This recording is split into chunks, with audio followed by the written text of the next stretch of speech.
Sebastian Langley never planned on stepping foot in a historical museum that afternoon, but when his business meeting got cancelled, he found himself wandering through the grand marble entrance of the Langston Historical Museum, more out of boredom than curiosity.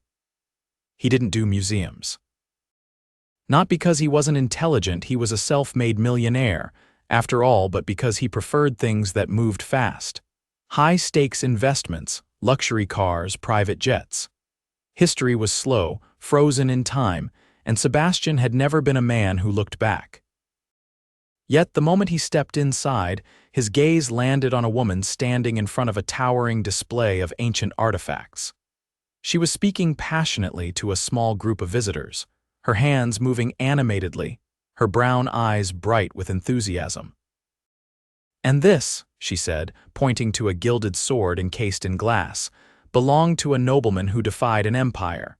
He risked everything for love, for freedom. Can you imagine standing in his shoes, knowing one wrong move would cost you everything? Sebastian should have walked past. Instead, he stayed. The woman had a presence that commanded attention, even in a room filled with relics that had survived centuries. She wasn't just reciting facts, she believed in them, and for some reason, he found himself intrigued. As the group dispersed, she turned, catching him watching her. Her brows lifted slightly in curiosity, as if she could already tell he didn't belong here. "Enjoying the exhibit?" she asked, her voice smooth but laced with challenge. Sebastian crossed his arms, a slow grin forming. "I'm not sure yet. I think I need an expert's opinion." She tilted her head, eyeing him like she was assessing his worth. "Luckily for you, I happen to be one. Lillian Grant, head curator of this museum." "Sebastian Langley," he said, offering his hand. Recognition flickered in her gaze, but she didn't fawn over his name like most people did. He was used to that reaction. He owned half the businesses in this city. Instead, she shook his hand firmly, her grip strong. "Langley," she repeated, "as in Langley Enterprises. The very same." Her lips quirked slightly. "So what brings a man used to billion-dollar deals into a place filled with dusty artifacts?" he chuckled, surprised by her bluntness. "I had a meeting nearby, thought I'd kill some time." Lillian folded her arms, her expression amused. "So you walked into a museum to kill time?" "Something like that." He paused, his gaze flickering to the sword behind her. "You seem passionate about this place." "Of course I am. History isn't just about the past, it's about understanding who we are.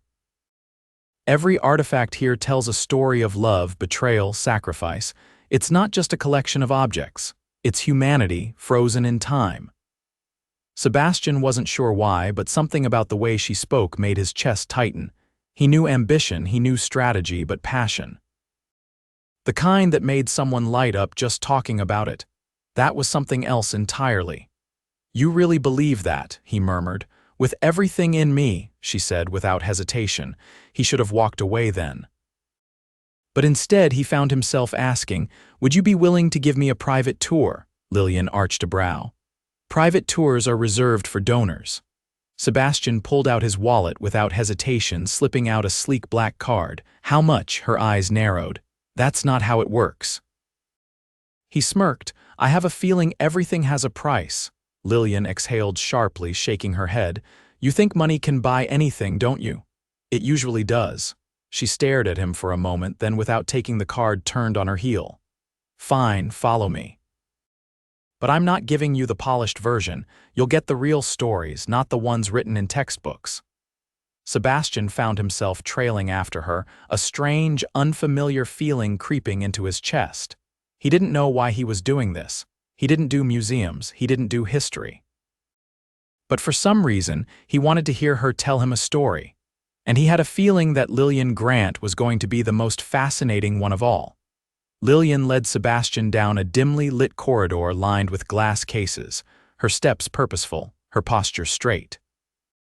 He noticed the way she carried herself with quiet confidence, not the kind that demanded attention, but the kind that came from knowing her worth. It intrigued him. She stopped in front of an ornate display, her fingers barely grazing the polished wood of the case. Inside, a delicate necklace glee rested on a velvet cushion. its gold chain thin, nearly fragile, but the pendant a striking contrast and intricate design of intertwined serpents, their eyes tiny emeralds that gleamed even in the low light. "This belonged to a woman who defied every expectation of her time," Lillian said, her voice softer now, reverent. "She was meant to marry a man chosen for her, a man wealthy, noble, but she fell in love with a soldier instead, a man with no title, no fortune. She hid this necklace beneath her gowns, a secret reminder of the life she truly wanted. When the truth came out, she was banished." Sebastian studied the piece, then glanced at her. "Always a romantic," he mused. Lillian didn't look away from the display. "It's not about romance," she countered. "It's about choice. She chose love over wealth, over comfort, over everything. Some would say that was foolish. And some would say it was brave," she shot back. Sebastian let the weight of her words settle between them. He'd spent his life ensuring he never had to choose between success and security, between power and desire. Everything he had was carefully calculated. Love had never factored into the equation. Lillian turned to face him, her expression unreadable. "You don't believe in love, do you?" He wasn't sure why, but the question sent something sharp through his chest. "I believe in strategy, in risk and reward." She let out a quiet laugh, shaking her head. "That's not an answer." It wasn't, but it was the only one he had. He stepped closer, his gaze dropping briefly to the necklace again. "Did she ever regret it?" Lillian's eyes flickered with something unreadable. "No," she said after a pause. "She lived her life on her own terms. That's more than most people can say." Sebastian thought about that as they continued through the museum. She showed him artifacts that held whispers of forgotten wars, letters that had been hidden away for centuries, rings that had once to someone long before their names were lost to time. And with every story, he found himself pulled further into her world, into one where history wasn't just something to be studied, but something that lived and breathed between the pages of. He wasn't sure to this, to feeling something stir in him that wasn't about business, wasn't about winning. "You ever wonder about them?" he asked, his voice quieter now. "What they'd say if they could see us now?" Lillian glanced at him, surprised by the question.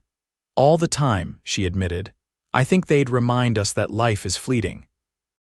That what matters isn't what we build, but who we love, who we fight for." Sebastian exhaled, a weight pressing against him despite himself. "And what if love isn't worth the risk?" She studied him for a long moment, as if trying to piece him together. "Then you're missing the point of it entirely." For the first time in a long time, Sebastian didn't have a response, and that, more than anything, unsettled him. Sebastian had intended to stay at the museum for no more than an hour. Somehow, that hour had stretched into an entire afternoon. The sun outside had begun its descent, casting golden light through the museum's towering windows, illuminating the marble floors in a way that made the whole place feel timeless, suspended between past and present. Lillian led him toward an exhibit tucked away in a quieter wing. This section held no glittering artifacts, no gilded swords or delicate jewelry. Instead, worn leather journals, faded maps, and handwritten letters sat behind protective glass. There was something deeply personal about it, as if the people who had written those words still lingered, whispering their stories to anyone willing to listen. She stopped in front of a letter, the ink faded but still legible. The handwriting was elegant, slanted, carrying the weight of a different era. "This," she said, her voice softer now, "is my favorite piece in the entire museum." Sebastian read the first few lines. It was a love letter, written from a soldier to the woman he had left behind. The words were raw, filled with longing and devotion, each sentence carrying the weight of a man who didn't know if he would ever return. "You read this often," Sebastian observed. Lillian nodded. "Every time I pass by it." There was something about the way she said it that made him press further. "Why?" She hesitated, as if debating whether to answer.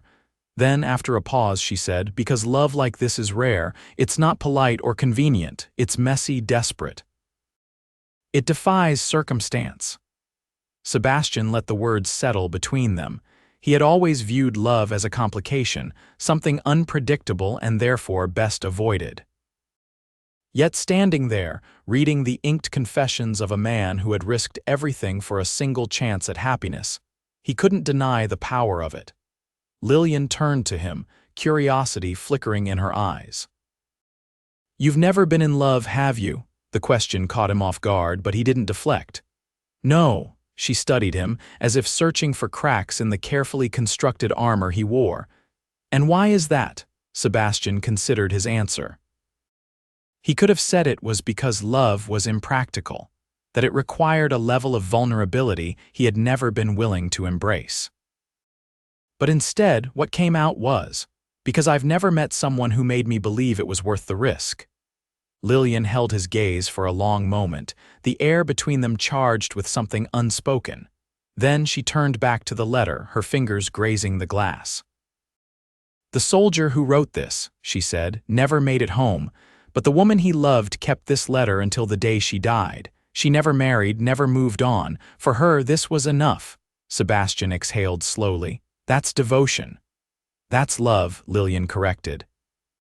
He wasn't sure what unsettled him more, the story itself or the way she said it, as if she truly believed that kind of love still existed. They moved through the rest of the museum in silence, the weight of their conversation lingering between them. Sebastian found himself stealing glances at her, watching the way she moved, the way her expression softened when she spoke about the things she was passionate about. He had met countless women in his life, socialites, heiresses, women who knew exactly who he was and wanted what his name could offer. But Lillian was different. She didn't care about his wealth, his power. She cared about things that couldn't be bought or bargained for. And for the first time in his life, Sebastian found himself wanting to be part of something that had nothing to do with business deals or financial gain. He wanted to be part of her world. As they reached the museum's grand entrance, Lillian turned to face him. "I think that's the longest private tour I've ever given." Sebastian glanced at his watch, surprised by how much time had passed. "I suppose I should thank you then." "You should," she teased, a hint of amusement in her voice. He hesitated, then said, "Join me for dinner." Lillian blinked, clearly not expecting the invitation. "Dinner? You've spent the entire afternoon showing me your world," he said. "Let me return the favor." She studied him, weighing something in her mind. Then a small smile appeared. "All right, but if you take me somewhere pretentious, I'm leaving." Sebastian chuckled. "I'll take my chances." As they stepped out into the evening air, Sebastian had the distinct feeling that something in his life had just shifted, and for once, he wasn't in control of it. Sebastian led Lillian into a restaurant tucked away on a quiet street, far from the flashy establishments his usual companions preferred. It wasn't a place that demanded attention with chandeliers or gold-plated menus. Instead, the warm glow of candlelight bathed the intimate space, the scent of freshly baked bread and simmering herbs filling the air. Lillian glanced around, surprised. "I was expecting something grander." Sebastian shrugged, holding out her chair. "You expected wrong." She settled in, studying him as he took the seat opposite hers. "I have a feeling that doesn't happen often." He met her gaze, the corner of his mouth lifting just slightly. "Almost never." A waiter appeared, placing a bottle of wine between them. Lillian watched as Sebastian poured her a glass, his movements precise, deliberate. He wasn't a man accustomed to wasting time, but tonight he wasn't rushing. She took a sip, letting the flavors settle on her tongue before setting her glass down. "So, is this your way of proving you have layers?" Sebastian leaned back, fingers tapping lightly against the stem of his glass. "And what do you think?" "I think you're used to people seeing only what you want them to see." A flicker of something unreadable passed through his expression. "And what do you see?" Lillian didn't answer right away. She let her gaze trail over him, taking in the crisp lines of his tailored suit, the way he carried himself with quiet authority. But it wasn't just his wealth or his confidence that intrigued her. It was the moments in between, the way he had lingered in the museum, listening to every story she told, the way his eyes had softened when he read that letter. I think you're a man who spent so much time building walls that you don't even realize when someone's slipping through the cracks. Sebastian exhaled slowly, swirling the wine in his glass. I could say the same about you. Lillian arched a brow. Oh, you hide behind history, he said. You let other people's stories fill the spaces where your own should be. She hesitated, caught off guard by how easily he saw it. History is safer, she admitted. It already has an ending. But you don't, he said, his voice quieter now. And that's the risk, isn't it? The words settled between them, heavy yet unspoken for too long. Lillian wasn't sure when the evening had shifted from playful to something deeper, but she felt it now, the pull of something she hadn't expected. The waiter arrived with their meals, but neither of them reached for their forks right away. Instead, they sat there, the space between them charged with a quiet intensity. Sebastian broke the silence first. Tell me something about you. Lillian tilted her head. You spent an entire afternoon listening to me talk about the past. I want to hear about you, he clarified. She thought for a moment, then said, I almost didn't take the job at the museum. That surprised him. Why not? I was afraid, she admitted. Afraid that if I spent my life preserving other people's stories, I'd forget to live my own. Sebastian studied her for a long moment before setting his fork down. And have you? Lillian hesitated, then shook her head. Not until now. A slow breath left Sebastian's lips, his gaze never leaving hers. He wasn't sure what had possessed him to step into that museum today, but sitting across from Lillian, he knew that something had shifted inside him, something irreversible. Neither of them spoke for a while after that. They ate in quiet understanding, the kind that didn't need to be filled with unnecessary words. When they stepped outside, the city lights stretched before them, the night air cool against their skin. Sebastian turned to her. Come with me, Lillian blinked. Where? You spend your days surrounded by the past, he said. Let me show you the present. She hesitated for only a moment before nodding. All right. Without another word, Sebastian took her hand, leading her through the city streets. Neither of them knew exactly where they were going, but for the first time in a long time, neither of them cared. Sebastian led Lillian through the city streets, his grip on her hand firm but unhurried. The air was crisp, carrying the scent of freshly fallen rain, and the soft hum of distant traffic created a quiet rhythm between them. He didn't often walk anywhere his life revolved around sleek cars and private drivers, but tonight, he wanted to move slowly. Lillian glanced sideways at him, curiosity flickering in her gaze. Are you always this spontaneous, or is this a rare occasion? He considered that. His world functioned on precision, on calculated choices. Yet here he was, making decisions without an agenda, without an end goal. Let's call it an exception. She nodded, as if she already knew that about him. The thought tugged at something deep in his chest. They turned a corner, and Sebastian led her toward a small courtyard nestled between two historic buildings. String lights hung overhead, casting a golden glow over the cobblestone ground. A street musician played a violin near the entrance, the melody haunting and beautiful. A few couples danced in the open space, lost in the music. Lillian slowed, taking it all in. You brought me here on purpose. Sebastian watched her reaction carefully. You spend your time teaching people about the past. I wanted to remind you that right now matters too, she exhaled, something shifting in her expression. You're not what I expected. Neither are you, he admitted. For a moment, they simply stood there, the music weaving around them. Then, without overthinking it, Sebastian reached for her hand again. Dance with me. Lillian hesitated, her fingers curling slightly in his grasp. You don't have to know how, he interrupted. Just follow me. She studied him for a beat longer before finally stepping closer. He guided her gently, leading her into a slow, effortless rhythm. At first, her movements were tentative, but as the music swelled, she relaxed against him, letting him guide her. The night wrapped around them, the world fading at the edges. You do this often? She asked, her voice quiet. Never. She looked up at him, her eyes searching his. Why now? Because you make me want to. The thought was immediate, startling.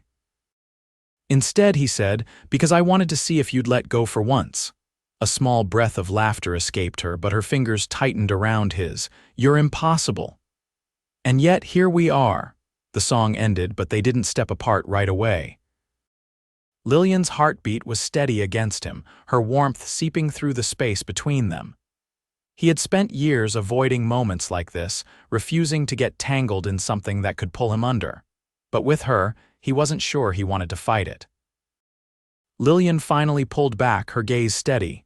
You're dangerous, Sebastian Langley. He tilted his head slightly. In what way? She exhaled, as if choosing her words carefully. You make me forget to be careful. Sebastian didn't look away. Maybe that's not such a bad thing. Lillian didn't answer, but she didn't deny it either. They left the courtyard sometime later, walking side by side in comfortable silence. The city stretched ahead of them, but Sebastian wasn't thinking about the world beyond this moment. As they reached the museum steps, Lillian turned to face him. This was unexpected. He leaned against the railing, studying her. The best things usually are. She shook her head, a quiet smile playing at her lips. You know, for a man who claims to believe in strategy and control, you're surprisingly good at letting things unfold naturally. Sebastian considered that.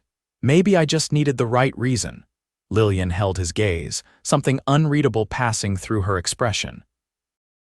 Then, before he could say anything else, she stepped onto the first stair, putting just enough space between them. Good night, Sebastian. He could have asked to see her again, could have pressed for more, but for the first time in his life, he didn't need to. Instead, he watched her disappear through the museum doors, knowing with absolute certainty that this was only the beginning. Sebastian hadn't been able to shake the feeling Lillian left him with. The weight of her words, the way she had looked at him before disappearing into the museum like she had seen something in him even he hadn't recognized yet. He had spent the next few days distracted, his mind constantly drifting back to her, and he didn't do distractions. So when he found himself standing at the entrance of the Langston Historical Museum again, he didn't bother lying to himself about why he was there. He wanted to see her, needed to. He stepped inside, scanning the space until he spotted her at the far end of the hall, speaking with a group of donors. She was poised, composed, the very image of a woman who belonged in this world of carefully preserved history. Yet when her gaze lifted and met his, something flickered in her expression: surprise, followed by something softer, something she masked almost instantly. When the donors dispersed, he closed the distance between them. I wasn't expecting to see you again so soon, she said, watching him carefully. I wasn't expecting to be here, he admitted. She tilted her head slightly. And yet, here you are. Sebastian exhaled, glancing around at the towering artifacts before settling his gaze back on her. I think you might have cursed me. Lillian raised an eyebrow. Oh, I can't stop thinking about history now, he said, or maybe just the way you tell it. A small laugh escaped her, but she shook her head. You're impossible. And yet, here we are. She studied him for a moment before stepping closer, lowering her voice slightly. What is it you're really here for, Sebastian? He didn't hesitate. You. Lillian inhaled sharply as if she hadn't expected the bluntness, but she didn't step away.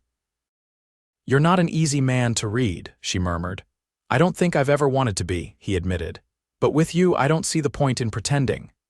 Something passed between them then, something unspoken yet undeniable.